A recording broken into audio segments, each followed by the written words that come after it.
Hello मेरे प्यारे दोस्तों, आप सभी का स्वागत है हमारे YouTube channel DS math education channel पर। जैसा कि आप सभी के लिए लाए हैं आज साइंस के सभी बेस्ट इंपॉर्टेंट क्वेश्चन जो हर एग्जाम में बार बार रिपीट होते रहते हैं। चलिए सेशन को शुरू करते हैं। पहला क्वेश्चन है, 1 माइक्रोमीटर किसके बराबर होता है? तो 1 माइक्रोमीटर में 10⁻⁻6 मीटर होता है। 1 नैनोमीटर में 10⁻⁻9 मीटर होता है। तो option A he right answer. चलिए अगला क्वेश्चन, कोणीय विस्थापन का मात्रक होता है तो रेडियन होता है। ऑप्शन डी राइट आंसर हो जाएगा। घन कोण का मात्रक होता है स्टेरेडियन, दूरी का मात्रक होता है मीटर। चलिए अगला क्वेश्चन, निम्न में से किसकी कोई इकाई नहीं होती है? तो सापेक्षिक घनत्व का कोई इकाई नहीं होता है। ऑप्शन ए ही करेक्ट हो जाएगा। विद्युत धारा का मात्रक एम्पियर होता है, विस्थापन का मात्रक मीटर होता है। चलिए अगला क्वेश्चन, 5 किग्रा की वस्तु पर 40 न्यूटन के बल लगाने से प्राप्त त्वरण उत्पन्न होता है। तो त्वरण ए बराबर हो जाएगा हमारा F/m। तो 40/5 तो हमारा आ जाएगा 8। तो 8 मीटर प्रति second square. Option D right answer. चलिए अगला क्वेश्चन, एक पिंड को मीनार से 0 वेग के साथ नीचे गिराया जाता है। यदि 4 सेकेंड बाद धरातल पर पहुंचता है तो मीनार की ऊंचाई होगी। तो गति के दूसरे समीकरण से H बराबर UT plus half GT square. तो यहाँ पे हमारा 0 वेग है, तो यानी प्रारंभिक वेग क्या हो जाएगा 0, U बराबर 0 हो जाएगा। तो ये हमारा पूरा 0 हो जाएगा। तो बचेगा हमारा 1/2, G की वैल्यू 10 और 4 का स्क्वायर। तो 2 पचे 10 और 4 चौके 16, 16 पचे 80। तो हमारा 80 मीटर ऊंचाई हो जाएगा। तो ऑप्शन बी राइट आंसर। चलिए नेक्स्ट क्वेश्चन, किसी प्रक्षेप का प्रक्षेप वक्र होता है तो परवलय होता है। Option B right answer. चलिए अगला क्वेश्चन, खींचने का उदाहरण है तो ध्वज को फहराना एक खींचने का उदाहरण होता है। Option C is right answer. किसी कार्य में मानव शरीर द्वारा प्रयुक्त ऊर्जा होती है तो स्थितिज ऊर्जा होती है। Option A is right answer. स्थितिज ऊर्जा बराबर होता है mgh और गतिज ऊर्जा बराबर होता है हाफ mv स्क्वायर। चलिए अगला क्वेश्चन, आदर्श मशीन की दक्षता होती है तो 100% होता है। Option A is right answer. चलिए दोस्तों अगला क्वेश्चन, किसी गतिशील पिंड का वेग आधा करने से उसे गतिज ऊर्जा हो जाती है। तो गतिज ऊर्जा बराबर होता है हाफ mv स्क्वायर और यहाँ पे वेग हमारा आधा हो रहा है तो 1/2 mv/2 हो जाएगा इसका होल स्क्वायर। तो यहाँ से हमारा 1/4 आ जाएगा, ठीक। तो 1/4 हो जाएगा। तो डी इज राइट आंसर। अगला क्वेश्चन, यदि किया गया कार्य शून्य है तो बल और विस्थापन के बीच का कोण होता है। तो W बराबर F/s cos थीटा। तो कास का वैल्यू अगर हम 90 रखेंगे तो हमारा ये पूरा 0 हो जाएगा, ठीक। तो 90 ही राइट आंसर। चलिए अगला क्वेश्चन,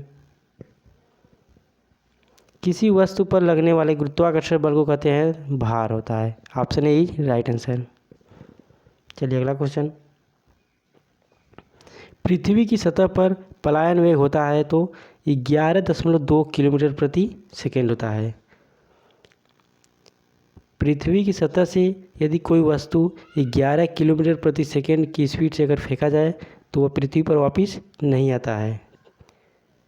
चलिए अगला क्वेश्चन, उस वस्तु का द्रव्यमान क्या होगा जिसका भार पृथ्वी पर 196 न्यूटन है।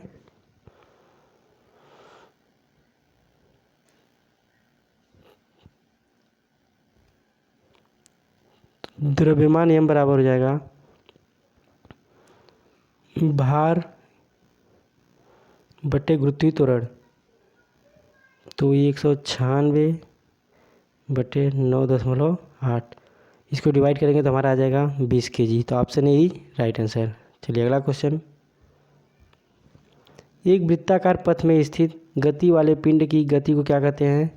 तो एक समान वृत्तीय गति होता है। Option D right answer. चलिए अगला क्वेश्चन। किसी पिंड के अपनी माध्य की स्थिति से अधिकतम विस्थापन को कहते हैं आयाम।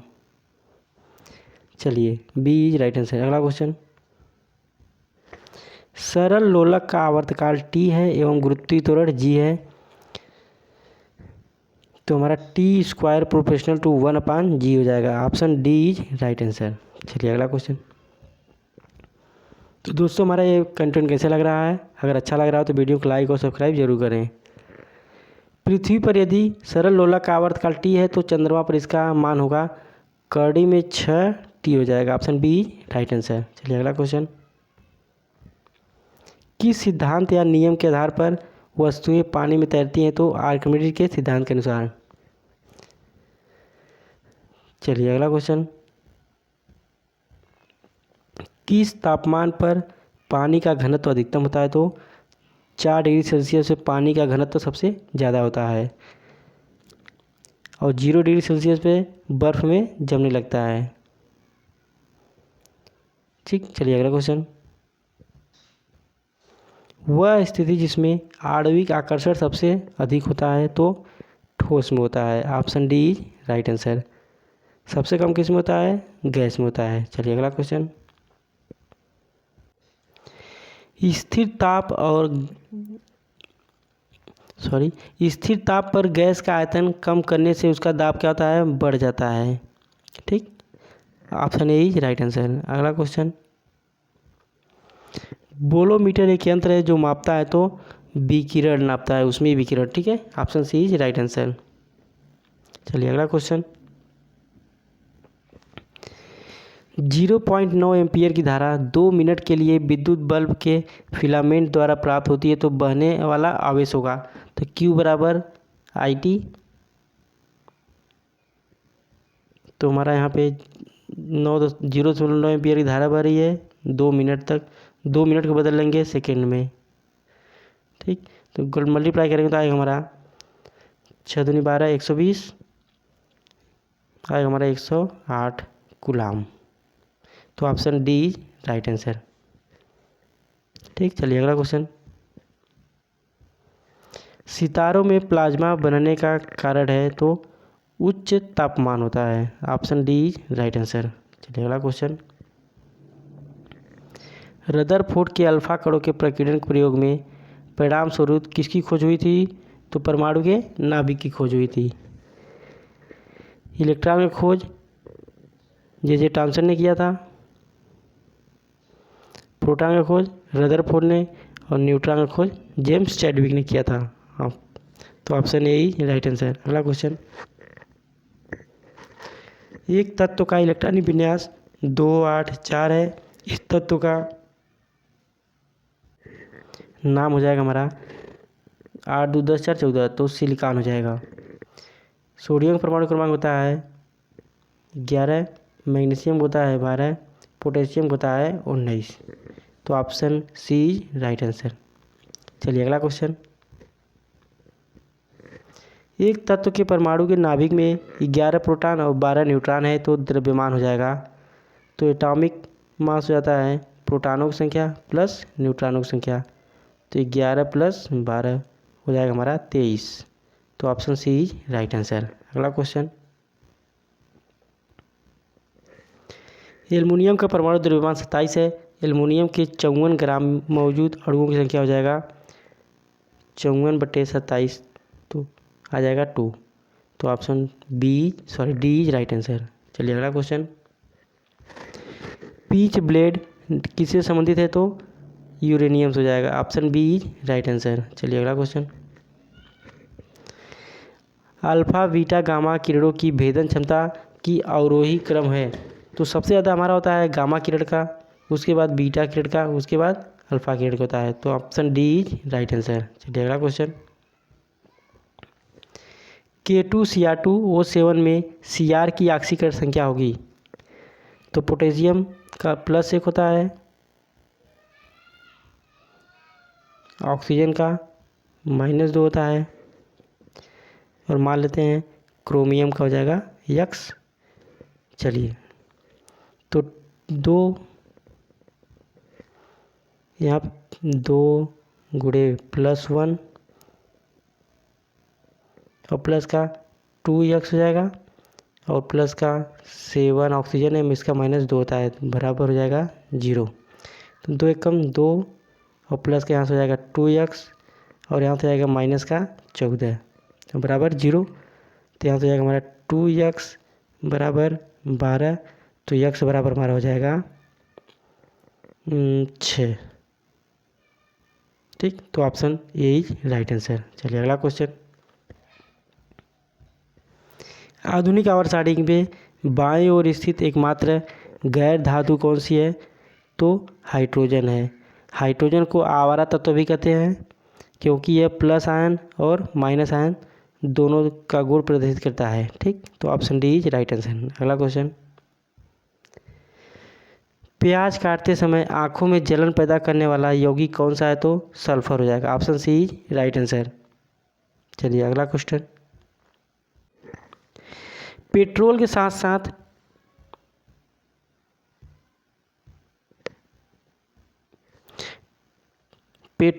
साथ कारों में ईंधन के रूप में निम्नलिखित में से किसका उपयोग किया जाता है? तो एथेनॉल को किया जाता है। Option B is right answer. चलिए अगला क्वेश्चन। दहन की प्रक्रिया में ईंधन की रासायनिक ऊर्जा किस रूप में रूपांतरित होती है? तो ऊष्मीय ऊर्जा होता है। Option C is right answer. अगला क्वेश्चन। गुणसूत्र में पाए जाने वाले आनुवंशिक पदार्थ को क्या कहते हैं? जीनोम। तो option A is right answer. चलिए अगला क्वेश्चन। केला किस विटामिन का एक अच्छा स्रोत है? तो विटामिन बी का। Option C is right answer. चलिए अगला क्वेश्चन। हीमोग्लोबिन किसका एक महत्वपूर्ण घटक है? तो आरबीसी का होता है। आरबीसी। तो option D is right answer. अगला क्वेश्चन। मानव शरीर में सबसे लंबी हड्डी कहाँ पाई जाती है? तो जांघ में पाई जाती है। और सबसे छोटा पाया जाता है कान में, जिसका नाम है स्टेपीज। चलिए अगला क्वेश्चन। परखनली शिशु क्या है? तो डिंब का निषेचन परखनली में होता है, लेकिन यह गर्भाशय में विकसित होता है। तो option D is right answer. चलिए अगला क्वेश्चन। गर्भाशय में भ्रूण का पोषण प्रदान करने वाला ऊतक है? तो प्लेसेंटा हो जाएगा। Option D is right answer. चलिए दोस्तों अगला क्वेश्चन। लाइकेन प्लांट डिवीजन से संबंधित है? तो थैलोफाइटस हो जाएगा। लाइकेन जो होता है हमारा कवक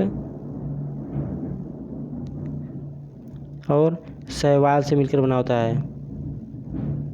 चलिए अगला क्वेश्चन। ध्वनि तरंगों की गति 700 मीटर प्रति सेकंड है। यदि ध्वनि तरंगे 7 किलोमीटर की यात्रा करने में कितना समय लेगा? तो टाइम बराबर हो जाएगा डिस्टेंस अपान स्पीड। तो डिस्टेंस हमारा यहाँ पर हो जाएगा 7 किलोमीटर, बदलेंगे मीटर में तो हमारा 1000 हो जाएगा यहाँ पे, और बटे 700 मीटर। तो डबल जीरो कैंसिल, 7 कैंसिल, बचेगा हमारा 10 सेकेंड में क्या करेगा वह? यात्रा कर लेगा। तो option D is right answer. चलिए अगला क्वेश्चन। वायु में 0 डिग्री सेल्सियस ताप पर ध्वनि की गति होती है 332 मीटर प्रति second. Option A is right answer. चलिए अगला क्वेश्चन। सीएनजी का पूर्ण रूप है? तो सीएनजी कंप्रेस नेचुरल गैस। तो option A is right answer. चलिए अगला क्वेश्चन। थ्रस्ट प्रति इकाई क्षेत्र को क्या कहा जाता है? तो दाब। बल का मात्रक होता है न्यूटन, क्षेत्रफल का मात्रक होता है मीटर स्क्वायर। तो दोस्तों ये हमारा आज का अंतिम क्वेश्चन। वीडियो कैसा लगा? चलिए धन्यवाद।